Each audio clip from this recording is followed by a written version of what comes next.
भूरबान में नवाज शरीफ की काबीना रोटी खाने लगी ना, दही कम था तो वहां त्यारा लाहौर दही लेने के लिए गया। इनको ये परेशानी है। हजरत फारूक आजम जब पहुंचे ना शाम के अंदर, तो चीफ जस्टिस थे हजरत अबू दरदा साहबी रसूल। आपने फरमाया रोटी लाओ, देर हो गई। फरमाया रोटी क्यों नहीं लाते?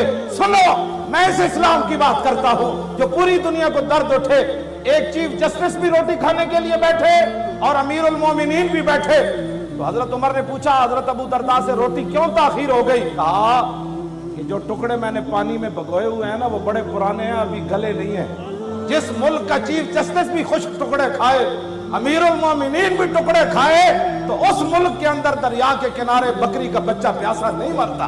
जिस मुल्क का वजीर आजम 60 लाख की घड़ी पहने और दही के कुंडे लाहौर त्यारा लेने के लिए जाए और थर के बच्चे दूध और दवाइयां न मिलने की वजह से मर जाएं, उनको खतरा तो होना है।